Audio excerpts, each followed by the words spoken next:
Hello विद्यार्थियों, कैसे हैं आप लोग। हमें उम्मीद है आप लोग स्वस्थ होंगे, सुरक्षित होंगे और डेफिनेटली मस्त होंगे। जी हाँ बच्चों, स्वागत है सबका आईसीसी भारती क्लासेस और बायोलॉजी की मायाजाल में। जी हाँ बच्चों, मैं हूँ आपका भारती सर। एक बार फिर मैं आप सबके बीच लेकर के आ गया हूँ एक नए टॉपिक। जी हाँ बच्चों, आज हम लोग पढ़ेंगे इस टॉपिक में डाइजेस्टिव ग्लैंड्स। जी हाँ बच्चों, डाइजेस्टिव ग्लैंड्स के बारे में अर्थात पाचक ग्रंथियों के बारे में हम लोग जानेंगे स्टेप बाय स्टेप। और हम लोग जानेंगे कि किस प्रकार से कि डाइजेस्टिव ग्लैंड जो होते हैं डाइजेस्टर में किस प्रकार सहायक होते हैं, उसके बारे में हम लोग जानेंगे विस्तार पूर्वक। जी हाँ बच्चों, हम लोग सबसे पहले जाने डाइजेस्टिव ग्लैंड्स जो होते हैं तीन मुख्य होते हैं, एक चौथे ग्लैंड्स के रूप में, जी हाँ गैस्ट्रिक ग्लैंड्स के रूप में लेते हैं। तो यहाँ जाते हैं डाइजेस्टिव ग्लैंड्स कुल हमारे डाइजेस्टिव सिस्टम में 4 है बच्चों, कुल 4। तो 4 डाइजेस्टिव सिस्टम जो है उसमें से आ जाता है सैलिवरी ग्लैंड। जी हाँ सैलिवरी ग्लैंड, जिसको हम लोग लार ग्रंथि कहते हैं। जी हाँ बच्चों, लार ग्रंथि हम लोग उसको कहते हैं, लार ग्रंथि। उसके पश्चात होते हैं हमारे लीवर। जी हाँ बच्चों, जिसको हम लोग यकृत कहते हैं। पैंक्रियास, जिसको हम लोग बच्चों अग्न्याशय कहते हैं। और चौथा ग्लैंड्स होता है। जी हाँ बच्चों, चौथा ग्लैंड्स जिसके बारे में हम लोग बात करते हैं गैस्ट्रिक ग्लैंड अर्थात जठर रस। जी हाँ बच्चों, गैस्ट्रिक ग्लैंड्स अर्थात जठर रस, जिसको हम लोग कहते हैं जठर रस। ये जो होते हैं हमें पाचन की भूमिका में मदद करते हैं। ये 4 ग्लैंड्स जो होते हैं पाचन की भूमिका को निभाते हैं। जी हाँ बच्चों, हम लोग जान लें कि डाइजेस्टिव ग्लैंड्स के बारे में जब हम लोग बात करेंगे, डाइजेस्टिव ग्लैंड्स में ये 4 ग्लैंड्स आएंगे, salivary glands, liver glands, pancreas gland और गैस्ट्रिक ग्लैंड्स। इन ग्लैंड्स के बाद हम लोग बच्चों एक एक स्टेप बाय स्टेप, पहले हम लोग सैलिवरी ग्लैंड्स पढ़ेंगे, लीवर पढ़ेंगे, पैंक्रियास पढ़ेंगे और गैस्ट्रिक ग्लैंड्स पढ़ेंगे। सभी की अलग अलग पार्ट से हम लोग पढ़ेंगे विस्तार पूर्वक एक आसान से बायोलॉजी की दुनिया में। जी हाँ, इस मायाजाल के माध्यम से हम लोग पढ़ेंगे। अब हम लोग बच्चों चलते हैं सैलिवरी ग्लैंड्स की ओर हम लोग बात करते हैं। तो बच्चों हम लोग सैलिवरी ग्लैंड्स के बारे में हम लोग जब बात करते हैं सैलिवरी ग्लैंड्स, जी हाँ हम लोग लार ग्रंथि के बारे में हम लोग शुरुआत करते विस्तार पूर्वक जानते हैं। यह जो होते हैं मेमोलियन में जो होते हैं यह एक्सोक्राइन ग्लैंड होते हैं। जी हाँ बच्चों, एक्सोक्राइन, जी हाँ एक्सोक्राइन ग्लैंड यह जो होते हैं बच्चों ध्यान से समझेंगे इसको। एक्सोक्राइन ग्लैंड मतलब हुआ ये जो होते हैं आपके बहिर्स्त्रावी ग्रंथि हैं। जी हाँ, ये आपका एंडोक्राइन नहीं, ये आपका बहिर्स्त्रावी ग्रंथि है। जी हाँ बच्चों, ये आपका बहिर्स्त्रावी ग्रंथि है। और साथ ही साथ यह जो होते हैं प्रोड्यूस करते हैं सेलिवा को। जी हाँ, यह जो होते हैं प्रोड्यूस करते हैं सेलिवा को, अर्थात यह लार को प्रोड्यूस करते। जी हाँ, यह लार को प्रोड्यूस करते। जी हाँ बच्चों, यह क्या करते हैं प्रोड्यूस द सेलिवा। पहले हम लोग इसके बारे में पढ़ लेते हैं। यह एक्सोक्राइन ग्लैंड है, यह प्रोड्यूस करता है यह सेलिवा अर्थात यह लार को स्रावित करते हैं। जी हाँ बच्चों, हम लोग जो यह देख रहे हैं यह जो फिगर है आपका सैलिवरी ग्लैंड्स का फिगर है बच्चों। यह जो होता है सबसे पहले हम लोग सैलिवरी ग्लैंड जो होता है यह एक्सोक्राइन मेमेलियन वर्ग में जो होते हैं, मेमेलिया वर्ग के जो जीव होते हैं इसमें जो होता है यह एक्सोक्राइन ग्लैंड का कार्य करता है। और यह जो होते हैं कुल मिलाकर के यह सेलिवा अर्थात लार का निर्माण करते हैं। जब बच्चों यह जो होता है टोटल बाय टोटल प्रत्येक दिन में एक दिन में मनुष्यों में एक दिन में 0.5 से 1.5 लीटर तक एक दिन में स्रावित हो जाते हैं। जी बच्चों, 0.5 से 1.5 लीटर तक यह एक दिन में स्रावित होता है। जी हाँ, मेमोलियन वर्ग के जीवों में बच्चों ध्यान रखेंगे कि एक दिन में लार जो होते हैं 0.5 अर्थात 500 ml से लेकर ये 1.5 लीटर तक या एक दिन में स्रावित हो जाते हैं। और यह जो होते हैं सैलिवरी जो होते हैं यह एक सिस्टम डक्ट के माध्यम से स्रावित होते हैं। जी हाँ बच्चों, वो जो डक्ट सिस्टम पर हमने एक नलिकाओं के द्वारा स्रावित होते हैं। जी हाँ बच्चों, यह जो सेलिवा अर्थात लार को स्रावित करते हैं, सिक्रेट करते हैं। जी हाँ, सीक्रेट ऑफ सेलिवा। जी हाँ बच्चों, secret of saliva called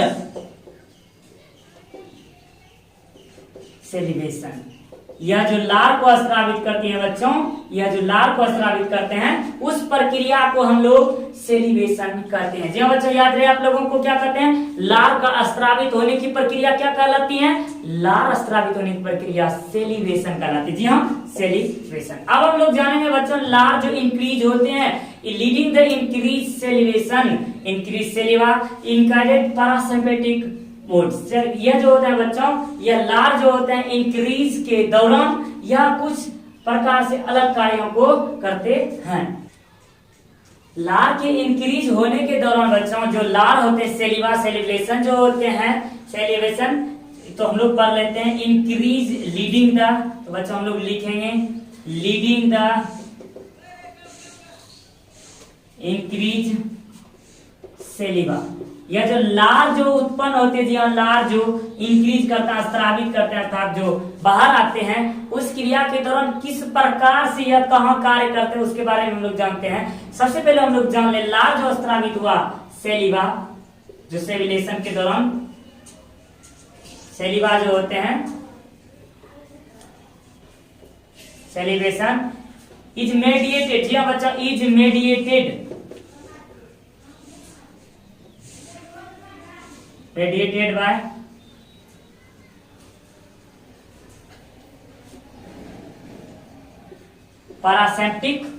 parasympathetic stimulation. जी हाँ बच्चों, स्टिमुलेशन। यह बात जान लेना हमें जरूरी है कि सेलिवा जो निर्माण होते हैं वह मध्यस्थ किस प्रकार हो पाते हैं। जी बच्चों, जो होते हैं पैरासिम्पैथिक स्टिमुलेशन, ये जो पैरासिम्पैथिक उत्तेजना होते हैं, इसके द्वारा लार जो स्रावित होते हैं, पैरासिम्पैथिक स्टिमुलेशन, इसके द्वारा लार जो होता है मध्यस्थ हो पाते अर्थात बीच में आ पाते हैं। जी हाँ, एसिटाइल कोलाइन। जी हाँ, अब हम लोग बात करेंगे दूसरे तौर पर, जब हम लोग बात करेंगे एसिटाइल कोलाइन, हाँ acetylcholine is the active of neurotransmitter. जी हाँ बच्चों, न्यूरोट्रांसमीटर यह जो होता है एसिटाइलकोलाइन जो होता है। जी हाँ बच्चों, एसिटाइलकोलाइन यह 3 प्रकार से कार्य करता है बच्चों। तो एसिटाइलकोलाइन जो होता है न्यूरोट्रांसमीटर को स्रावित करता है। न्यूरोट्रांसमीटर मतलब तंत्रिका कोशिका जो होते हैं, तंत्रिका को यह संकेत पहुंचाता है कि स्रावित हो चुके हैं। यह न्यूरोट्रांसमीटर का कार्य। जी बच्चों, एसिटाइलकोलाइन जो होता है यह न्यूरोट्रांसमीटर। उसके बाद हम लोग जब बाइंड पढ़ेंगे, bind in the muscarinic receptors into the gland. जी हाँ बच्चों, बाइंड के बारे में जब हम लोग बात कर लेते हैं, बाइंड इज द, जी हाँ बच्चों, bind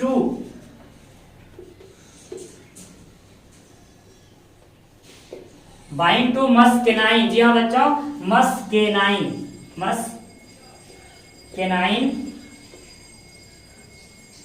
receptors of the gland. जी हाँ, रिसेप्टर ऑफ द ग्लैंड।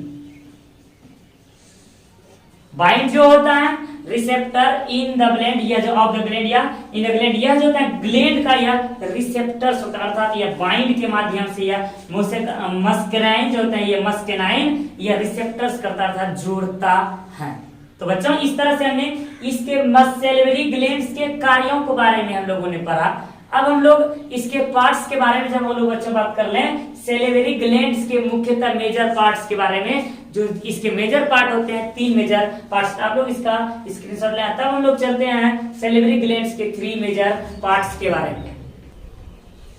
तो बच्चों अब हम लोग सेलिवरी ग्लैंड्स के मेजर पार्ट के बारे में जब हम लोग बात करें, इसको सेलिवरी ग्लैंड के मेजर पार्ट 3 मेजर पार्ट होते हैं। जी हाँ बच्चों, सबसे पहले सेलिब्री ग्लैंड जो होते हैं या प्रेजेंट होते हैं, यह जो होते हैं बकल कैविटी के पास यानी आउटसाइड में प्रेजेंट होते हैं, या मुख गुहा के बाहरी साइड में अर्थात ये बकल कैविटी के आउटसाइड में यह प्रेजेंट होते हैं। जी हाँ बच्चों, यह जो इसके 3 मेजर पार्ट्स होते हैं, उसका पहला पार्ट्स होते हैं, पहला पार्ट्स जी हाँ बच्चों पैरोटिड ग्लैंड, और दूसरा हो जाता है आपका सब मैंडिबुलर। जी हाँ बच्चों सब मैंडिबुलर, जिसको हम लोग सब मैक्सिबुलर भी कहते हैं। जी हाँ बच्चों सब मैक्सिलर भी कहते हैं, सब मैक्सिबुलर। जी हाँ सब मैक्सिलर भी कहते हैं हम लोग इसको, सब मैक्सिलरी भी, सब मैक्सिलरी कहते हैं। और उसके बाद सब लिंगुअल। जी हाँ बच्चों तीसरा मेजर पार्ट्स होते हैं सब लिंगुअल। जी हाँ बच्चों सब लिंगुअल ग्लैंड्स। जी हाँ इसके 3 मेजर पार्ट, सेलिब्री ग्लैंड्स के 3 मेजर पार्ट्स होते हैं, पैरियोटिड ग्लैंड, सबमैंडिबुलर और सब लिंगुअल, ये 3 प्रकार के ग्लैंड्स होते हैं। अब इसके बारे में हम लोग जब बात करते हैं, जी हाँ बच्चों जब हम लोग पैरियोटिड ग्लैंड्स के बारे में जब हम लोग बात कर लेते हैं, यह जो होते हैं चिक के पास स्थित होते हैं। जी बच्चों यह चिक अर्थात यह गाल के पास स्थित होती है। जी हाँ बच्चों, और ये जो हमने लिखे हुए हैं ये सिंगल या 1 पेयर में होते हैं। जी हाँ बच्चों ये 3 जोड़ी लाल ग्रंथियां स्त्रावित, और हम लोग एक नए डिजिटल जमाने में नए खोज के बारे में हम लोग बात करेंगे, जो कि हम लोग पैरियोटिड ग्लैंड ये चिक के पास स्थित होती है, और ये सबसे बड़ी ग्लैंड होते हैं। It is the largest. जी हाँ बच्चों यह लार्जेस्ट ग्लैंड है, यह लार्जेस्ट ग्लैंड है। और जो हम लोग सबमैंडिबुलर बात करते हैं, जी हाँ बच्चों यह जो होते हैं लोअर जॉ के बीच होते हैं, अर्थात यह निचले जबड़े के बीच स्थित होती हैं। आप लोग देख सकते हैं यह निचले जबड़े के बीच स्थित होते हैं, या जबड़े के बीच, और लिंगुअल। और जब होते हैं सब लिंगुअल ग्लैंड होते हैं बेलो टंग। जी हाँ बच्चों सब लिंगुअल जो होते हैं बेलो टंग, इस टंग के नीचे हम लोग इसके बारे में बात करते हैं। तो बच्चों सब मैंडिबुलर जो होते हैं, सब मैंडिबुलर ये निचले जबड़े, हमारे जो जबड़े हैं ये जॉ उसके नीचे स्थित होते हैं, ये सब मैंडिबुलर। और ये सब लिंगुअल जो होते हैं ये होते हैं जीभ के नीचे। जी हाँ बच्चों जीभ के नीचे। तो पैरियोटिड ग्लैंड, सबमैंडिबुलर ग्लैंड और सब लिंगुअल ग्लैंड, इनके बारे में हम लोगों ने पढ़ा। अब हम लोग इसके पार्ट्स के बारे में जब हम लोग बच्चों बात करें पैरियोटिड ग्लैंड, अब हम लोग इसके बारे में बात करते हैं पैरियोटिड ग्लैंड। पैरियोटिड ग्लैंड जो होता है इसके बारे में जब हम बात करते हैं, यह जो होते हैं चिक, यह जो होते हैं चिक के नीचे स्थित होते हैं, यह जो होते हैं चिक के नीचे, बेलो द चिक, यह गाल में स्थित होते हैं, और यह जो होते हैं सबसे लार्जेस्ट ग्लैंड होते हैं। जी हाँ बच्चों लार्जेस्ट ग्लैंड, ये सभी ग्रंथियों में से, ये लार ग्रंथियों में 3 प्रकार, ये 3 जोड़ी जो लार ग्रंथियां होते हैं, इन सब में यह सबसे बड़ी ग्रंथि होती है लार ग्रंथि। और सबसे बड़ी ध्यान देने की बात है, यहाँ जो टोटल हमारे जीभ में जितने सीक्रेट होते हैं, जी हाँ बच्चों हमारे मुख में जितने लार ग्रंथियां टोटल लार सीक्रेट होता है, उसका केवल और केवल 20% ही यह डक्ट करता है। जी हाँ बच्चों उसका 20% यह निर्माण अकेले करता है। 20% निर्माण यह पैरियोटिड ग्लैंड में जो होता है 20% निर्माण होता है। यह जो होता है बच्चों ओपन होते हैं, यह कहाँ खुलती है, यह जो होते हैं पैरियोटिड डक्ट में जाकर के खुलते हैं। जी बच्चों ओपन थ्रू द, यह जो ओपन होते हैं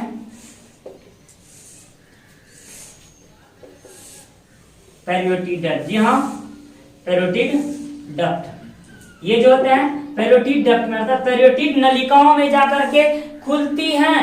और इसका जो इन्फेक्शंस होते हैं, ये जो लार ग्रंथियों में जब इस प्रकार के पैरियोटिड ग्रंथियों में जब इन्फेक्शन होते हैं, उसे हम लोग मम्प्स कहते हैं। It's virus infections, it's virus infections जो होते हैं इसको हम लोग मम्प्स कहते हैं। जी बच्चों याद रहे आप लोग इसको क्या कहते हैं, हम लोग मम्प्स कहते हैं। मम्प्स, इसको हम लोग मम्प्स कहते हैं। तो हम लोग बच्चों बात कर लेते हैं सब मैंडिबुलर के बारे में। जब हम लोग बात कर लें सब मैंडिबुलर उसके बारे में, हम लोग बच्चों दूसरे ग्लैंड्स के बारे में बात कर लेते हैं। सब मैंडिबुलर, जी हाँ सब मैंडिबुलर जिसको हम सब मैक्सिलरी भी कहते हैं। सब मैंडिबुलर के बारे में जब हम लोग बात करेंगे, यह जो होते हैं बच्चों, यह जो होते हैं लोअर जॉ के बीच होते हैं, प्रेजेंट द लोअर जॉ। जब बच्चा यह जो होते हैं निचले जबड़े के बीच स्थित होते हैं, यह जो होते हैं लार अर्थात सेलिवा सिक्रेट करने का यह प्रमुख भाग होता है। जब बच्चा यह जो होता है मेनली पार्ट होता है सीक्रेट ऑफ सेलिवा। ये टोटल 65 से 70%, या 65 to 70% अकेले ही यह सीक्रेट करता है। सेलिवा को यह 65 से 70% अकेले ही सीक्रेट कर देते हैं। यह जो होते हैं वाइटोन डक्ट में खुलती है। जी हाँ बच्चों, यह जो होते हैं open through the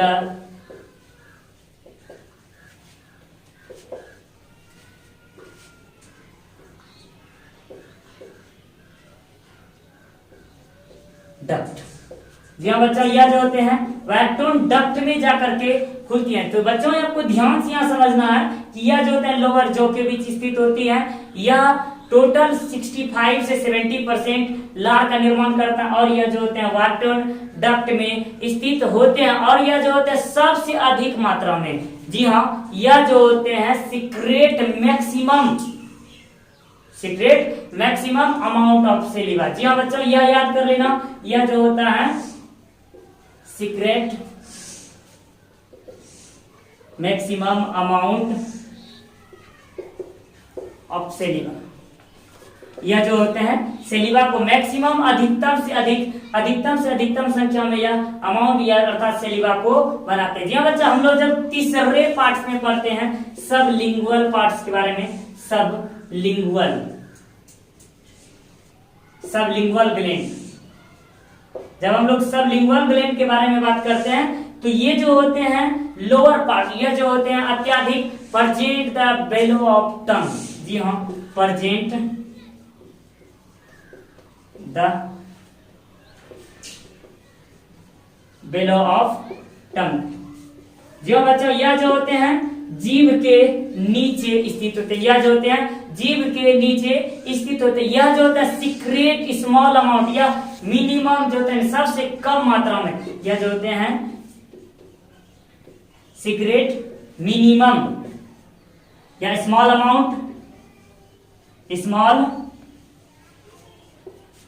amount of saliva. जी हाँ, यह जो होते हैं यह कम से कम मिनिमम मात्रा में, यह बहुत ही कम मात्रा में सीक्रेट करते हैं। यह टोटल यह केवल और केवल 5%, ओनली 5% सीक्रेट सेलिवा। जी हाँ, यह जो होते हैं केवल और केवल यह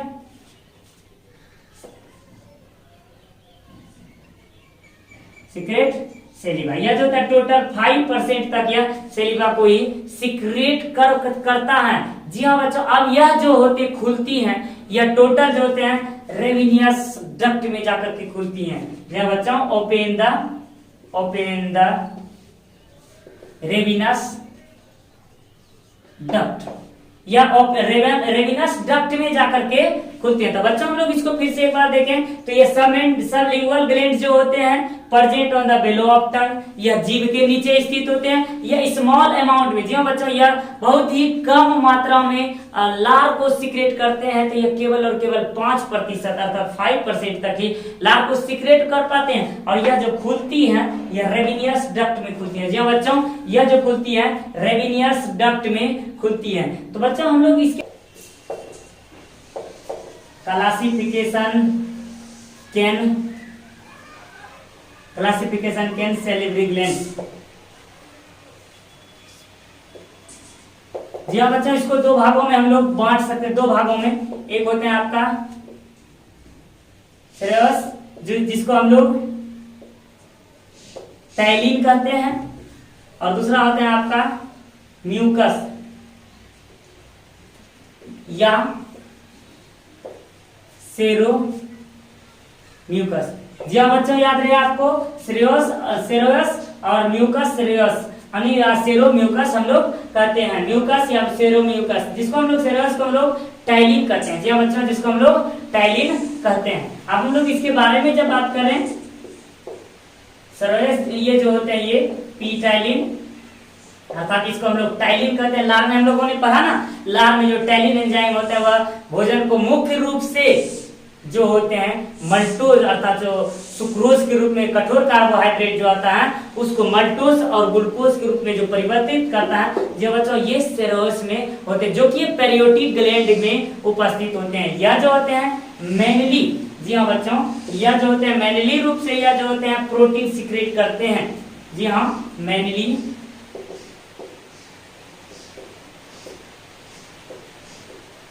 secrete protein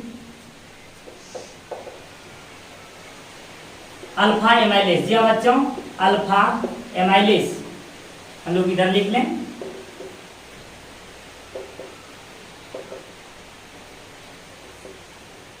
amylase, alpha amylase, जिसको हम लोग टाइलिन कहते हैं। जी हाँ बच्चों, टाइलिन हम लोग कहते हैं। पी टाइलिन टाइलिन को हम लोग इस प्रकार से लिखते हैं टाइलिन। यह जो होता है मुख्य रूप से जो अल्फा एमाइलेज होता है। जी हाँ, अल्फा एमाइलेज, लाइपेज के बारे में एमाइलेज जो होता है ये अल्फा एमाइलेज के रूप में यह टाइलिन अम्ल को अर्थात ये टाइलिन एंजाइम को यह सिक्रेट करता है, प्रोटीन को सिक्रेट करता है। इसका जो कार्य होता है यह ब्रेक डाउन एंजाइम को करता है, यह तोड़ता है। जी हाँ बच्चों, यह जो करता है ये टाइलिन एंजाइम, जो ये जो टाइलिन प्रोटीन होता है ये एंजाइम को तोड़ता है। जी हाँ, यह जो होते हैं ये एंजाइम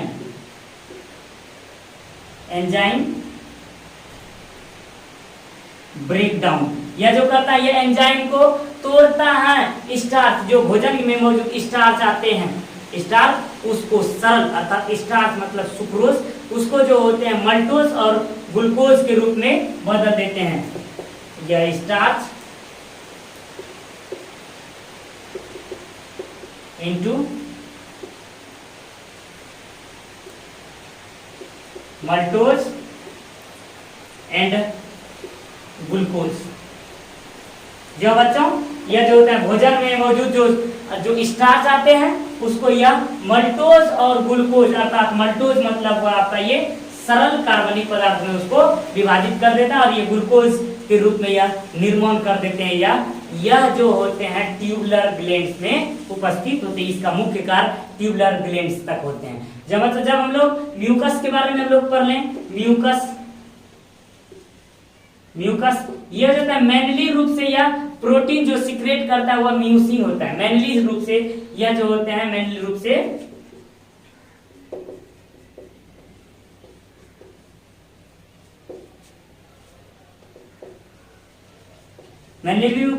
से मेनली सिक्रेट द प्रोटीन